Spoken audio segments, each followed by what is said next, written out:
Baik, bismillahirrahmanirrahim. Assalamualaikum warahmatullahi wabarakatuh. Perkenalkan, nama saya Nur Afia dengan NIM 2308101401. Nah, pada kesempatan kali ini saya akan menjelaskan mengenai hasil analisis mengenai buku Montessori Play and Learn yang saya bandingkan dengan hasil observasi pembelajaran di TK Asiana. Nah, analisis ini bertujuan untuk melihat sejauh mana konsep-konsep yang telah dijelaskan di buku apakah telah sesuai dengan praktik pembelajaran di sekolah. Nah, sekaligus mengidentifikasi bagian-bagian yang masih dapat dikembangkan agar pembelajarannya itu menjadi lebih sesuai dengan prinsip Montessori.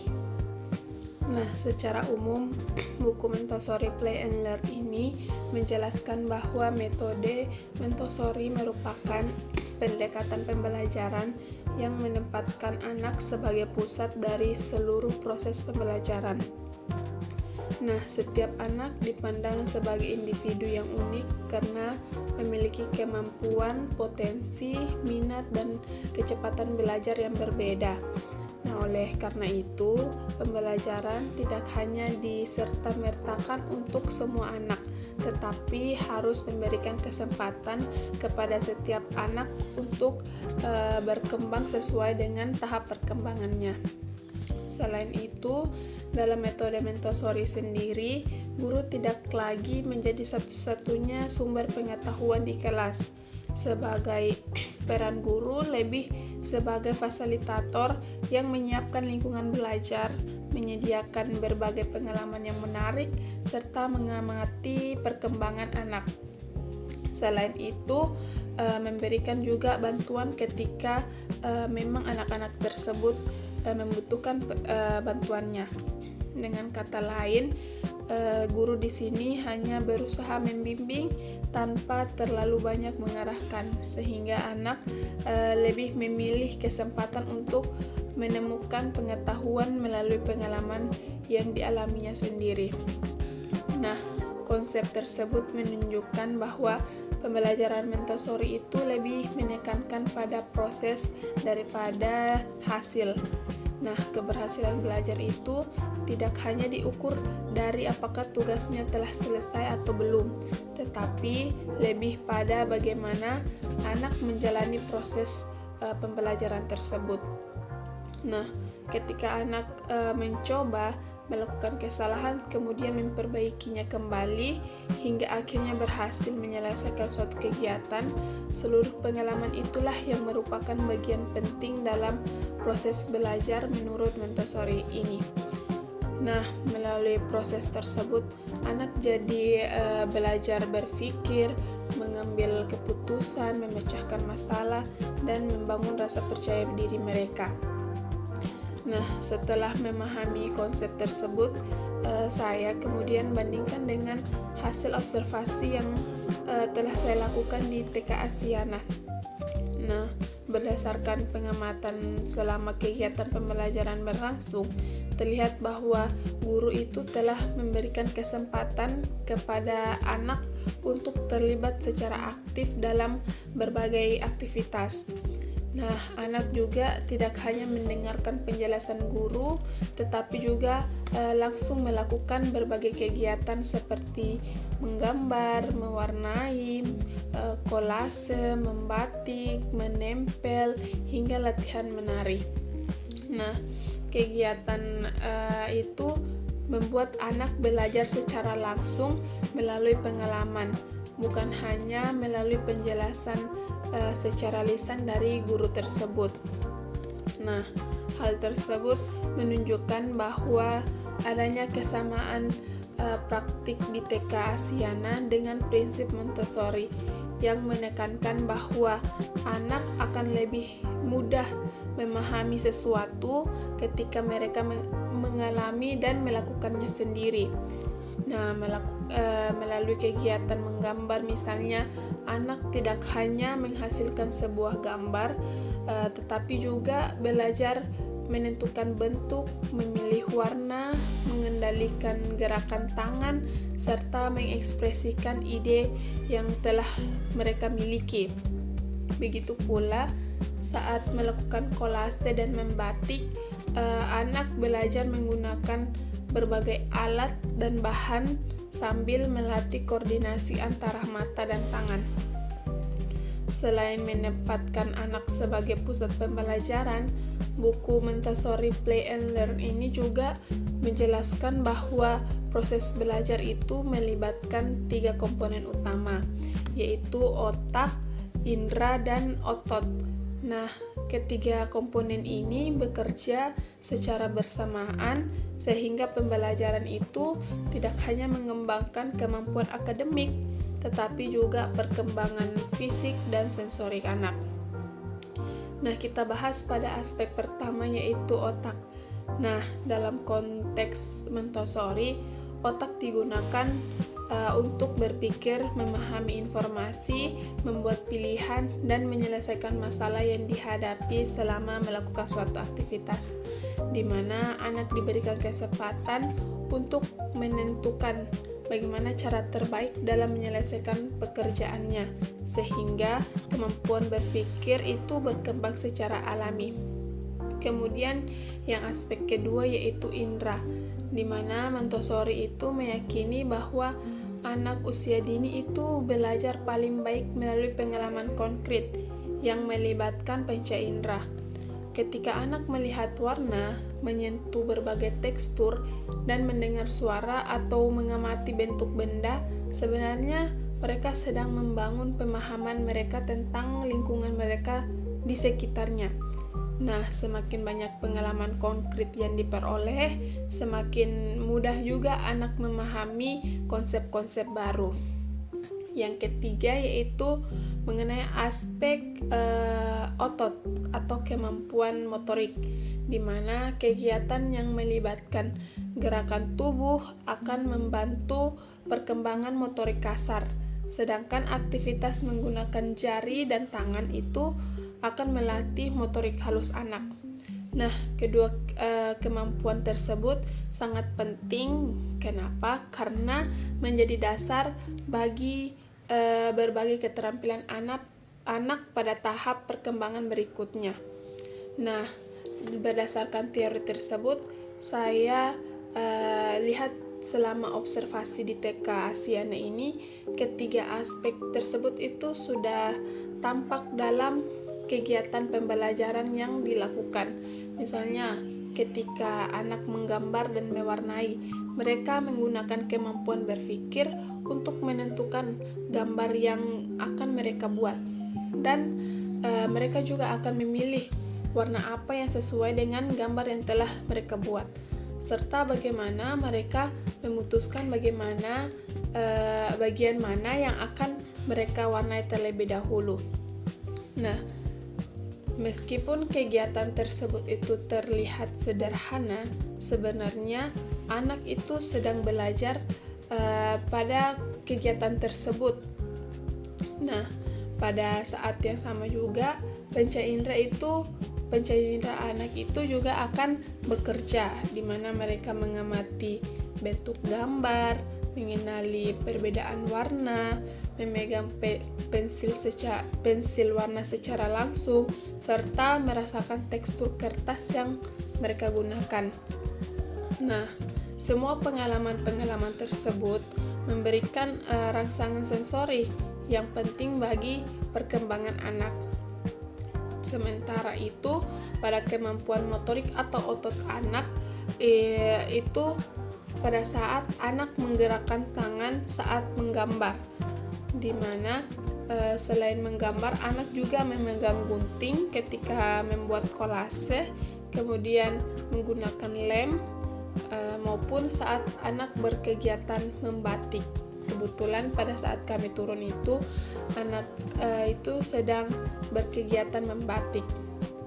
Nah, jadi kegiatan tersebut itu tidak hanya pada motorik halus saja, tetapi motorik kasar juga bisa dikembangkan melalui kegiatan menari yang dilakukan pada saat kami turun, di mana karena bertepatan dengan penamatan, makanya anak-anak diajar untuk menari. Nah, ini bisa dilihat motorik kasarnya pada saat anak menari, di mana melalui gerakan-gerakan menari tersebut, anak belajar menjaga keseimbangan tubuh, mengikuti irama, serta mengkoordinasikan gerakan tangan dan kaki. Jadi, demikian jika ditinjau dari keterampilan otot, otak, dan indera, pembelajaran di TK Asiana ini telah menunjukkan kesesuaian dengan konsep yang dijelaskan dalam buku, di mana anak memperoleh pengalaman belajar yang melibatkan berbagai aspek perkembangan secara bersamaan, sehingga pembelajaran itu tidak hanya berfokus pada kemampuan akademik saja, tetapi juga pada perkembangan fisik, sensorik, sosial, dan emosional. Meskipun demikian, selama saya observasi, saya juga menemukan beberapa hal menarik yang bisa dianalisis lebih lanjut. Salah satunya itu terkait dengan waktu belajar di TK Asiana tersebut, di mana dalam satu kali pertemuan anak mengikuti beberapa aktivitas secara berurutan, di mana pembelajaran biasanya dimulai dengan menggambar dan mewarnai, kemudian sebagian anak juga mengikuti latihan menari. Setelah anak selesai menari, mereka kembali melanjutkan gambar yang belum selesai pada kegiatan sebelumnya.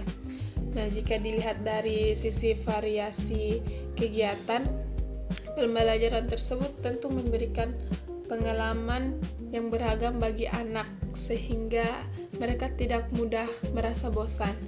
Namun, jika dikaitkan dengan prinsip Montessori, terdapat satu hal yang perlu menjadi perhatian, yaitu kesempatan anak untuk berkonsentrasi secara mendalam pada satu aktivitas, di mana dalam konsep Montessori, konsentrasi itu dipandang sebagai kemampuan yang berkembang ketika anak diberikan waktu yang cukup untuk menyelesaikan pekerjaannya sendiri tanpa terlalu banyak gangguan atau perpindahan aktivitas.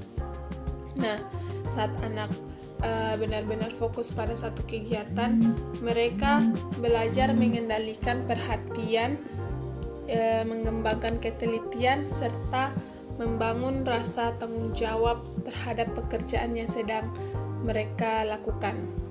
Nah, selama observasi, saya melihat bahwa beberapa anak sebenarnya masih ingin menyelesaikan gambar tersebut, tetapi harus lanjut ke pembelajaran selanjutnya, sehingga pembelajarannya itu tidak berjalan efektif karena perpindahan satu aktivitas ke aktivitas lain itu sangat cepat, sehingga menurut saya hal itu tidak efektif untuk diterapkan. Melihat kondisi tersebut, dapat dipahami bahwa guru juga memiliki target pembelajaran dan keterbatasan waktu, sehingga setiap kegiatan belajar itu harus diselesaikan dalam satu pertemuan. Namun, jika dikaitkan dengan konsep Montessori, yang lebih penting itu bukan banyaknya kegiatan, tetapi kualitas pengalaman belajar anak. Nah, di mana anak sebaiknya itu diberikan kesempatan untuk menyelesaikan aktivitas sesuai dengan ritme belajarnya, agar anak ini dapat berkonsentrasi dan menikmati proses belajarnya. Selain hal tersebut, selama observasi juga saya memperhatikan cara guru mendampingi anak, di mana dalam buku Montessori Play and Learn ini dijelaskan bahwa guru berperan sebagai fasilitator yang memberikan kesempatan kepada anak untuk mencoba terlebih dahulu sebelum memberikan bantuan. Nah, prinsip ini sudah terlihat di TK Asiana, di mana guru membiarkan anak mengerjakan tugas sesuai dengan kemampuannya dan hanya memberikan arahan ketika anak mengalami kesulitan. Meskipun demikian, ujung-ujungnya pada akhir pembelajaran guru juga terkadang membantu anak anak yang belum selesai ini, karena waktu pembelajarannya sudah habis, jadinya guru itu membantu anak tersebut untuk menyelesaikan tugasnya. Nah, dari sisi pengelolaan kelas, hal ini dapat dipahami, tapi dalam buku Montessori, proses belajar itu lebih diutamakan daripada penyelesaian tugas. Nah, kesempatan untuk mencoba memperbaiki kesalahan dan menyelesaikan pekerjaan sendiri itu merupakan bagian penting dalam membangun kemandirian dan rasa percaya diri anak. Nah, selain proses pembelajaran, Montessori juga menekankan pada pentingnya lingkungan belajar, di mana lingkungan yang baik harus aman, nyaman, tertata, dan memungkinkan anak bergerak serta belajar secara mandiri. Nah, berdasarkan hasil observasi di TK Asiana, telah berupaya menciptakan lingkungan yang mendukung pembelajaran, seperti ruang kelasnya itu diwarnai, dihiasi dengan warna-warna cerah, hasil karya anak dipajang sebagai bentuk penghargaan, serta tersedia berbagai media pembelajaran seperti buku, alat mewarnai, lem, gunting, dan masih banyak lagi bahan-bahan dan media yang disediakan. Nah, penataan tersebut membuat suasana belajar itu menjadi lebih menarik bagi anak yang datang belajar.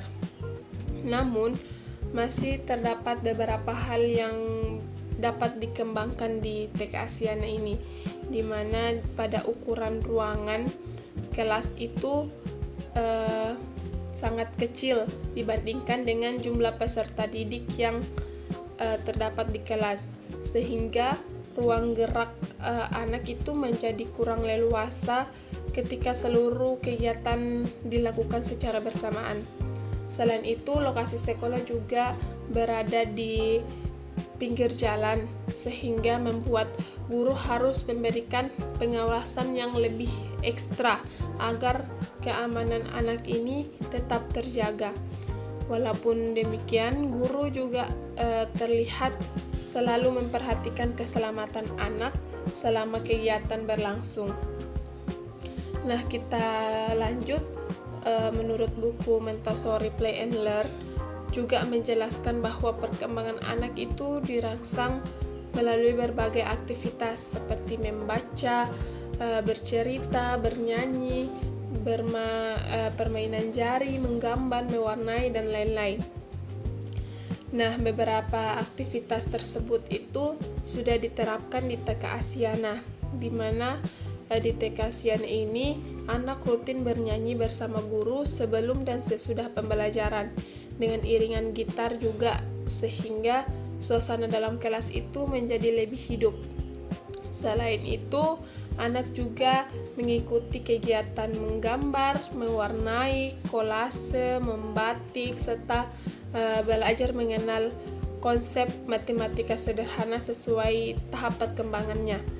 Nah, melalui kegiatan tersebut, anak tidak hanya memperoleh pengetahuan, tetapi juga mengembangkan kreativitas, kemampuan motorik, keterampilan sosial melalui interaksi dengan guru maupun dengan teman-temannya. Selama proses observasi, saya juga menemukan bahwa beberapa aktivitas khas Montessori yang dijelaskan dalam buku tersebut belum terlihat dan belum diterapkan di TK Asiana, di mana di buku Montessori Play and Learn ini memperkenalkan berbagai permainan yang dirancang untuk merangsang seluruh panca indera anak, seperti mengenal berbagai aroma menggunakan stopless herbal, permainan sensori dengan berbagai tekstur benda, kegiatan berkebun atau pertanian, serta penggunaan alat-alat Montessori yang dirancang secara khusus untuk membantu anak belajar melalui eksplorasi. Nah, selama berada di TK Asiana, saya juga belum menemukan kegiatan-kegiatan tersebut, di mana pembelajarannya itu masih lebih banyak menggunakan aktivitas yang umum diterapkan di lembaga PAUD seperti bergambar, berwarnai, kolase, membatik, bernyanyi, dan menari. Nah, menurut saya kondisi ini bukan berarti pembelajaran yang dilakukan itu kurang baik, melainkan menunjukkan bahwa sekolah telah mengadopsi beberapa prinsip Montessori, tetapi belum menerapkan seluruh aktivitas khas yang dijelaskan dalam buku, di mana di dalam buku itu sebenarnya banyak permainan-permainan baru yang mungkin bisa diterapkan di TK tersebut. Nah, hal ini juga dapat dipengaruhi oleh berbagai faktor, misalnya ketersediaan sarana dan prasarana, jumlah peserta didik, waktu pembelajaran, maupun penyesuaian dengan kurikulum yang digunakan di sekolah tersebut. Oleh karena itu, penerapan Montessori di TK Asiana ini dapat dikatakan bersifat adaptif. Artinya, sekolah sudah mengambil beberapa prinsip yang sesuai dengan kondisi pembelajaran, kemudian menggabungkannya dengan kegiatan yang telah biasa dilaksanakan di PAUD. Nah, selanjutnya salah satu bagian buku juga menurut saya yang menarik itu mengenai bab menemukan dunia.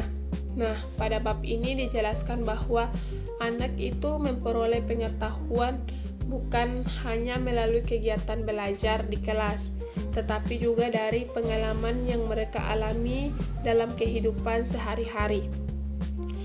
Nah, Montessori itu meyakini bahwa pengalaman nyata merupakan sumber belajar yang sangat bermakna karena anak dapat menghubungkan apa yang dipelajari dengan kehidupan yang benar-benar mereka alami.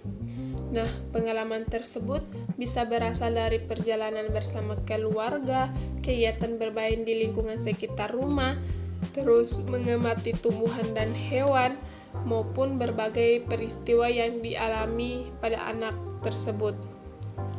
Nah, ketika anak diberikan kesempatan untuk bercerita, bercerita kembali mengenai pengalaman mereka, sebenarnya mereka sedang mengembangkan kemampuan berbahasa, mengingat kembali sesuatu peristiwa, menyusun urutan cerita, memperkaya kosakata sekaligus membangun rasa percaya diri.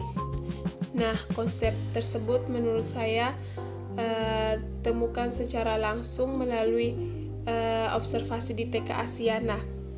Setelah saya sudah temukan di mana setelah masa liburan itu guru memberikan kesempatan kepada setiap anak untuk berbagai cerita mengenai pengalaman mereka selama liburan. Nah, menurut saya kegiatan ini merupakan salah satu bagian pembelajaran yang menarik karena seluruh anak terlihat antusias ingin menceritakan pengalaman mereka masing-masing. Nah, setelah membandingkan isi buku dengan hasil observasi secara keseluruhan, saya melihat bahwa terdapat cukup banyak kesesuaian antara konsep Montessori dengan praktik pembelajaran di TK Asiana, di mana guru telah berusaha melibatkan anak secara aktif dalam berbagai kegiatan, memberikan kesempatan kepada anak untuk belajar melalui pengalaman langsung, serta menghargai hasil karya anak dan memanfaatkan pengalaman nyata sebagai bagian dari proses pembelajaran. Namun, saya juga melihat bahwa masih terdapat banyak aspek yang dapat dikembangkan agar penerapan metode Montessori itu menjadi lebih optimal. Nah, salah satunya adalah memberikan waktu yang lebih fleksibel kepada anak untuk menyelesaikan satu aktivitas tanpa harus segera berpindah ke kegiatan berikutnya.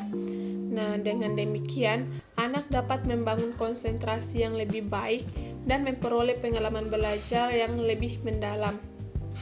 Selain itu, variasi kegiatan pembelajaran juga dapat diperluas dengan menghadirkan lebih banyak aktivitas khas Montessori seperti permainan sensori, eksplorasi alam, kegiatan berkebun, ataupun penggunaan alat peraga konkret yang memungkinkan anak itu belajar melalui seluruh panca inderanya. Nah, aktivitas seperti ini dapat memberikan pengalaman belajar yang lebih beragam sekaligus memperkuat rasa ingin tahu anak berdasarkan lingkungan sekitarnya.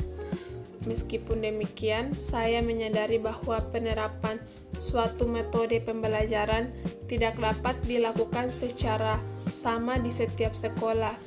Jadi, di setiap lembaga memiliki kondisi, karakteristik peserta didik, jumlah guru, fasilitas, serta kebijakan yang berbeda-beda.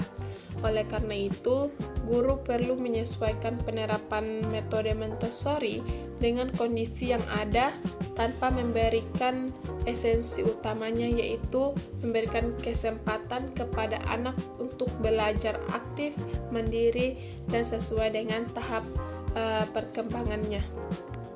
Nah, berdasarkan hasil analisis yang telah saya lakukan, dapat disimpulkan bahwa TK Asiana telah menerapkan sebagian besar prinsip yang terdapat dalam buku Montessori Play and Learn. Nah, hal tersebut terlihat dari keterlibatan anak secara aktif, penggunaan pengalaman langsung sebagai sumber belajar, pemberian kesempatan kepada anak untuk mencoba menyelesaikan tugas, kemudian penghargaan terhadap hasil karya anak, serta pemanfaatan pengalaman nyata sebagai bagian dari kegiatan belajar. Namun, penerapan tersebut masih dapat terus dikembangkan, terutama dalam pemberian waktu yang lebih sesuai dengan ritme belajar setiap anak, sehingga memperkaya aktivitas sensori dan eksplorasi perkembangan anak. Dengan adanya pengembangan tersebut, pembelajaran di TK Asiana diharapkan tidak hanya memenuhi tujuan pembelajaran, tetapi juga semakin mendukung tumbuh kembang secara optimal sesuai dengan filosofi Montessori yang menempatkan anak sebagai subjek utama dalam proses pembelajaran. Baik, selanjutnya saya akan membahas mengenai apa yang saya dapatkan pada buku Family Constellation, dan saya akan kaitkan dengan apa yang saya dapatkan di TK Tumbuh Kembang, di mana pada buku ini membahas tentang hubungan antara orang tua dan anak. Dalam materinya dijelaskan bahwa keluarga merupakan lingkungan pertama bagi anak untuk mendapatkan kasih sayang, perhatian, perlindungan, dan rasa aman. Nah, hubungan yang hangat antara orang tua dan anak ini akan menimbulkan rasa kelengkatan, di mana kelengkatan yang baik akan membantu anak tumbuh menjadi pribadi yang percaya diri, berani mencoba hal baru, mampu mengendalikan emosi, dan mudah beradaptasi dengan lingkungan. Sebaliknya, jika anak belum merasa aman secara emosional atau kurang mendapatkan stimulasi yang sesuai, perkembangan anak itu akan dapat dipengaruhi baik dari aspek sosial emosional, bahasa, maupun perkembangan lainnya.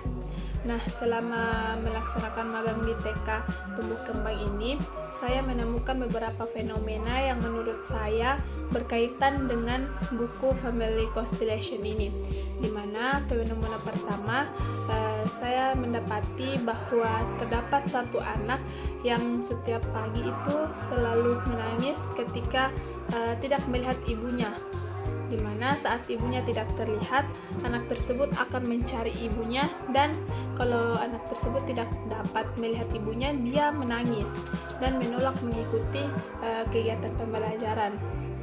Nah, anak ini mulai tenang ketika guru dalam kelas itu mengajaknya berbicara serta mengalihkan perhatian melalui kegiatan bermain.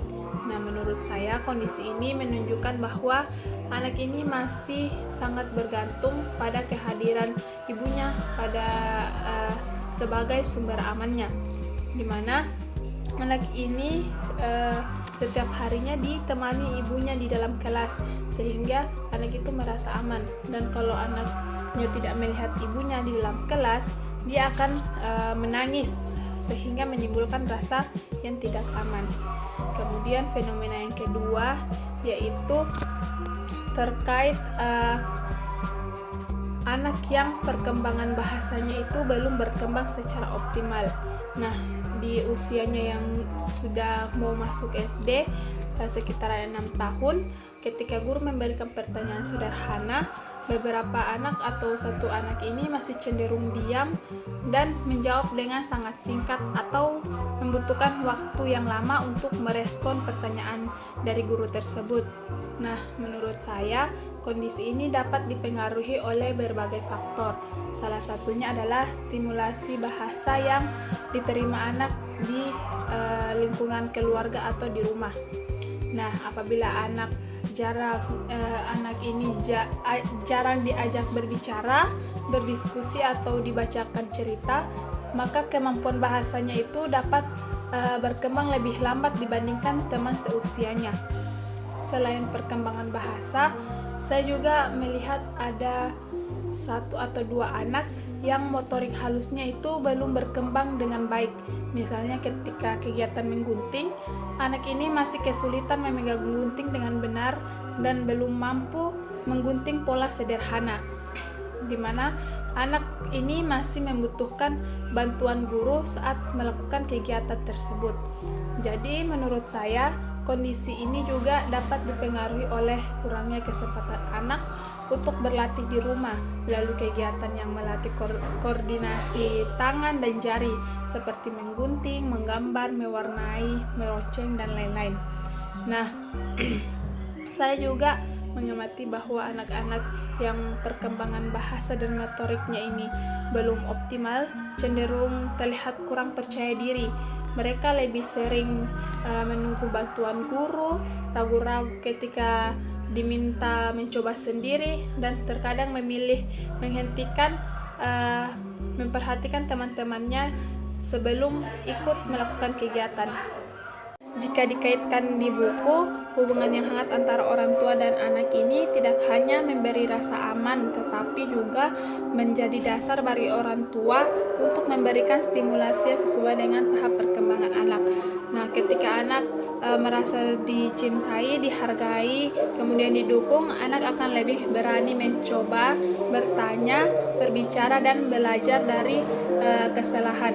Sebaliknya, apabila stimulasi dan dukungan emosional belum optimal, perkembangan anak ini dapat berlangsung lebih lambat. Jadi menurut saya, untuk guru di TK tumbuh kembang juga memiliki peran yang penting, di mana guru tidak hanya memberikan materi pembelajaran, tetapi juga memberikan rasa aman kepada anak selama berada di sekolah. Guru juga dapat mendampingi anak yang masih kesulitan, kemudian memberikan motivasi kepada anak yang kurang percaya diri, serta menyediakan berbagai kegiatan yang dapat menstimulasi perkembangan anak-anak yang belum berkembang sesuai harapan.